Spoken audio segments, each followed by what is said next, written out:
Assalamualaikum warahmatullahi wabarakatuh. Selamat siang pemirsa, kembali lagi bersama saya Alvina Zulairohma di Liputan Seputar Sukoharjo. Baik pemirsa, siang hari ini tepatnya pada Selasa 6 Desember 2022, Fakultas Tarbiyah Universitas Ibrahimi Sukoharjo mengadakan kegiatan seminar internasional yang bertempat di Gedung Sayyidatuna Maimunah binti Al-Haris. Baik pemirsa, berikut liputan selengkapnya. Seminar internasional dengan tema tantangan dan implementasinya dalam mendidik anak di era digital yang diadakan oleh Fakultas Tarbiyah Universitas Ibrahimi Sukoharjo yang bertempat di Gedung Sayyidatuna Maimunah binti Al-Haris dengan Syekh Ridho Muhammad Abdullah Muhammad Azab sebagai narasumber utama dan juga diikuti oleh sivitas akademika dan mahasiswi program studi PIAUD dan PBA Fakultas Tarbiyah Universitas Ibrahimi Sukoharjo dengan penuh seksama. ويظل الأب والأم موصولين بالله عز وجل عن طريق الدعاء، وهذا ورد في القرآن الكريم سورة الفرقان. ربنا هب لنا من أزواجنا وذرياتنا قرة أعين. إذا جعلنا المتقين إماما. إذا نلجأ إلى الله سبحانه وتعالى، يعني نأخذ بالأسباب ونتوكل على رب الأسباب. وهناك أدعية أخرى في القرآن قال الله عز وجل على لسان إبراهيم رب اجعلني مقيم الصلاة ومن ذريتي ومن ذرية، لا ينسى الذرية.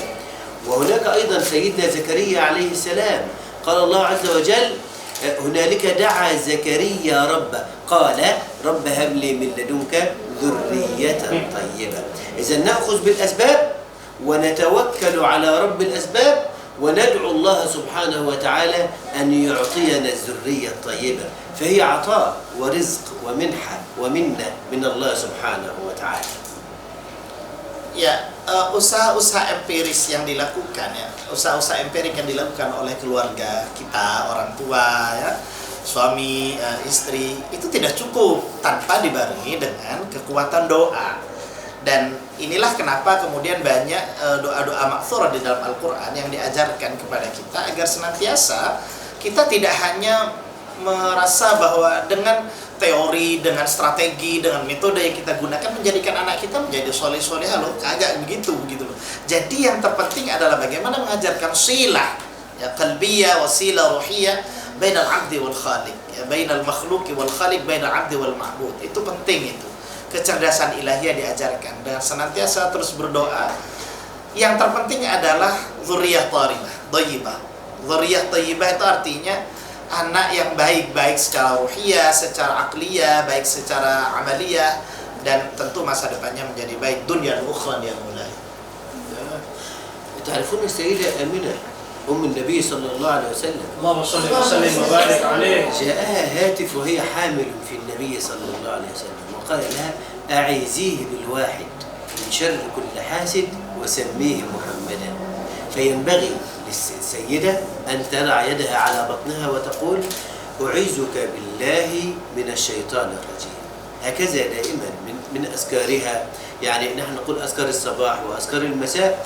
السيدة التي في بطنها حمل، في بطنها ولد، في بطنها جنين، تقول هكذا، عليها أن تقول هذا. وهناك دعاء عند اللقاء بين الرجل وامرأته، دعاء يعني شوف لابد أن يصل الإنسان نفسه بالله حتى في لحظات المتعة، حتى في اللقاء بين الرجل وزوجته، حتى المرأة تضع يدها على بطنها وتقول أعيذك بالله من الشيطان الرجيم. حتى إذا ما نزل المولود في هدي للنبي صلى الله عليه وسلم ماذا فعل؟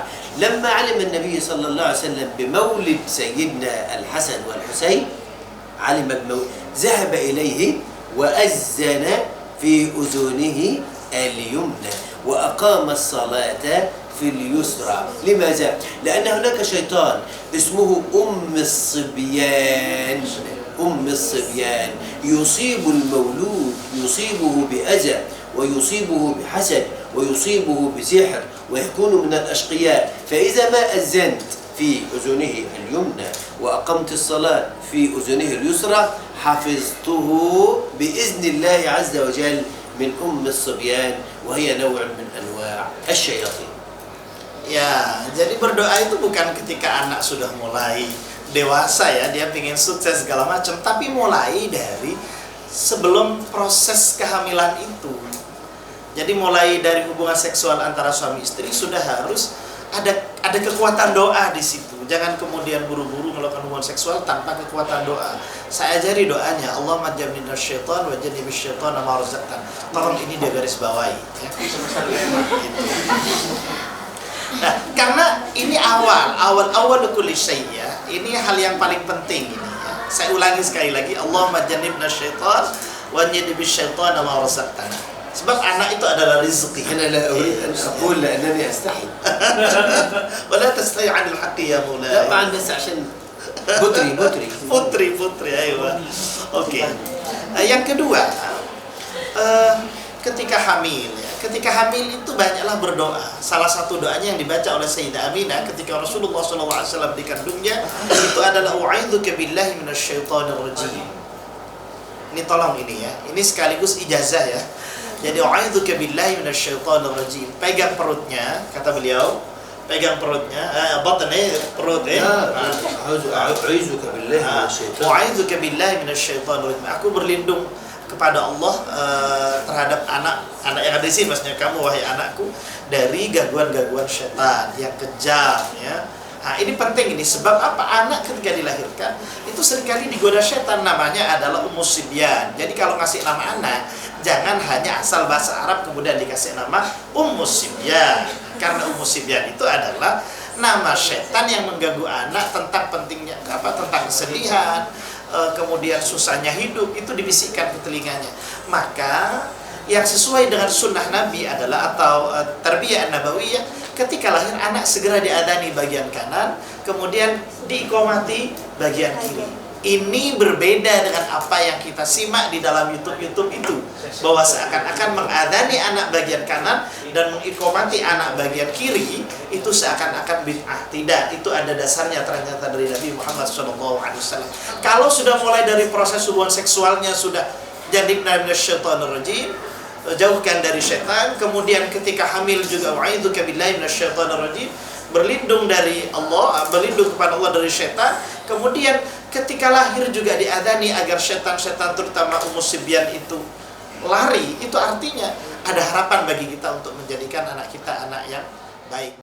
Bismillahirrahmanirrahim. Assalamualaikum warahmatullahi wabarakatuh. Ayyuhal ashabil fadilah, nukhbirukum annana عميد كلية التربية الإسلامية بجامعة الإبراهيمية عقدنا الندوة العالمية تحت الموضوع التربية النبوية، تحدياتها وتحقيقها في تربية الأولاد في العصر الرقمي. ونحن نبحث عن أهمية التعاليم الإسلامية التي طبقها رسول الله صلى الله عليه وسلم للأمة الإسلامية. ونحن سنتحدث مع هذا الشيخ الكريم الشيخ محمد رضا محمد عبد الله، هو الذي يكون باحثا ومحاضرا في هذه الندوة العلمية. كيف حالكم يا مولاي؟ الحمد لله رب العالمين. نرجو منك أن تخلص ما ألقيت في هذه الندوة الجليلة. أولا أنا اسمي رضا محمد عبد الله، وأنت قلت محمد رضا. أنا رضا محمد عبد الله محمد عزب. وهذه الندوة كانت بعنوان التربية في ظل الهدي النبوي ومستمد من القرآن الكريم. ويقول الله عز وجل ما فرطنا في الكتاب من شيء، فكتاب الله عز وجل فيه أصول التربية. نربي أولادنا على القرآن، على العقيدة، على العبادات، على المعاملات الحسنة، لكي يرتقي الأولاد وترتقي الأمة. فلن ترتقي الأمة إلا برقي أبنائها، ولا يكون الرقي لأبنائها إلا إذا كانت التربية من الأحباب ليست من الأعداء. فلا نترك أولادنا للأعداء يربون أولادنا لنا، يربونهم على الكفر، على الفجور، على الفسق. لكن لا ينبغي أن نترك أبناءنا لأعدائنا، ولكن نربيهم على ماذا؟ على كتاب الله وسنة رسول الله صلى الله عليه وسلم. ولا بد من المراقبة والمتابعة من الأسرة والوسائل التعليمية كي تنجو هذه الأمة. Ya, bahwa mendidik anak itu harus dimulai dari mengenalkan mereka terhadap kitab-kitab suci kita dalam Islam, yakni Al-Quran dan As-Sunnah.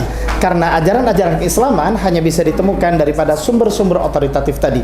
Selain daripada itu, kita juga penting untuk menggunakan pendekatan-pendekatan yang as-samha, yang toleran, yang edukatif, yang tidak mengedepankan nilai-nilai kekerasan, baik yang sifatnya hard violent maupun yang soft violent.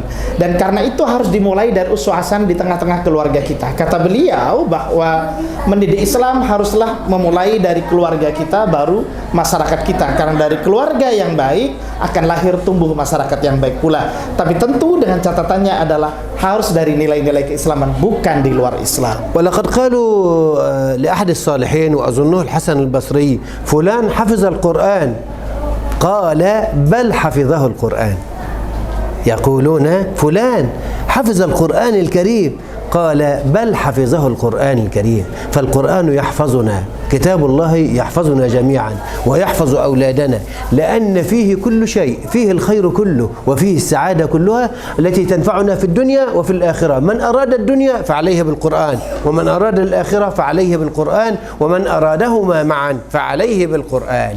Ya, bahwa kalau ada orang yang berkata bahwa dia hafal Quran, ini hafal Quran dan sebagainya, hakikatnya bukan mereka yang hafal Quran, tetapi Al-Quran justru yang menjaga kehidupan kita. Artinya apa? Bahwa dalam semua dimensi kehidupan manusia, Al-Quran sudah menyediakan. Tergantung bagaimana kita mempelajari Al-Quran dan memahaminya dengan baik. Yang terpenting adalah hiduplah bersama Al-Quran dan amalkan Al-Quran, maka Allah akan berikan rahmat kepada kita semua. Yakfika khawari. قبل برضو أن أنهي لابد أن نعتني بأولادنا لابد أن نعتني بأولادنا لابد أن نعتني بأولادنا ونربيهم على كتاب الله وسنة نبينا. Terima kasih. Wassalamualaikum warahmatullahi wabarakatuh. Intinya adalah baik Al-Quran dan Sunnah, karena bagaimanapun Al-Quran dan Sunnah adalah sumber otoritatif di dalam menjadikan manusia menjadi manusia yang saleh fid dharain. Amin ya rabbal alamin. Assalamualaikum warahmatullahi wabarakatuh. Seminar yang membahas tentang pentingnya mendidik anak di era digital serta tantangan dan implementasinya ini bertujuan untuk memberikan pemahaman serta bekal bagi mahasiswi-mahasiswi Fakultas Tarbiyah bagaimana mempersiapkan diri sebagai kader pendidik profesional untuk membentuk generasi emas bangsa Indonesia berdasarkan ajaran Rasulullah. Bismillahirrahmanirrahim. Tayyib, ana ulfi thamaratul jinan min qism at-ta'lim al-lugha al-arabiyyah marhalah al-khamisah wa ana min kulliyat at-tarbiyah.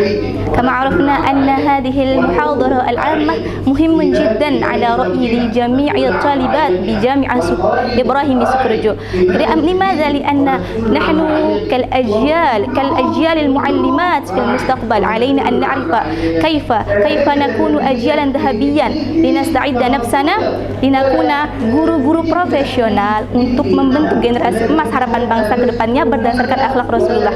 Sebagaimana yang kita ketahui bahwasanya acara muhadharah ammah di siang hari ini sangat penting, sangat menguntungkan banyak sekali mahasiswi. Di antaranya khususnya Fakultas Tarbiyah, di mana di sini ada prodi PAI, PBA, PIAUD, PMTK yang mereka semua dan kami semua adalah para kader-kader guru profesional yang akan membentuk generasi emas untuk harapan bangsa ke depannya lebih baik berdasarkan akhlak Rasulullah. Sebagaimana kita ketahui bahwa Rasulullah adalah seseorang sosok yang paling mulia akhlaknya, wa huwa khairul anam fi hadzal alam. Kami atas nama Fakultas Tarbiyah Universitas Ibrahimi tentu memandang positif kegiatan ini.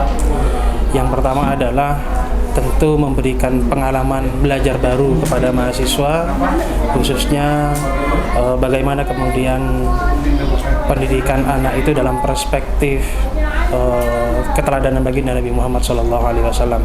Bagaimanapun berinteraksi dengan beliau, Syekh Ridho Muhammad Abdullah Muhammad Azab, ini adalah merupakan pengalaman bagi mahasiswa untuk belajar langsung kepada ahlinya, utamanya dalam pendidikan Islam pada usia dini itu. Positifnya dari kegiatan ini, tentu ini merupakan syiar tadi diikuti sekitar 300 peserta, diantaranya adalah 200 lebih yang secara luring yang bertempat di kampus Fakultas Tarbiyah, sementara yang secara daring itu sekitar 80, sementara yang via YouTube sekitar 200-an yang via YouTube. Tadi kita melihat ada beberapa peserta dari Yogyakarta, tadi juga ada peserta yang dari Madura, dari Instika, dan alhamdulillah juga dihadiri oleh pengurus Perkumpulan Pendidikan Islam Anak Usia Dini se-Indonesia. Tadi sambutannya disampaikan oleh Sekretaris Umum. Itu saya kira positif, dan kita berharap kegiatan ini terus kita lakukan dengan narasumber-narasumber yang memiliki kualifikasi dan narasumber-narasumber yang memberikan pencerahan kepada para mahasiswa Fakultas Tarbiyah Universitas Ibrahimi. Terima kasih.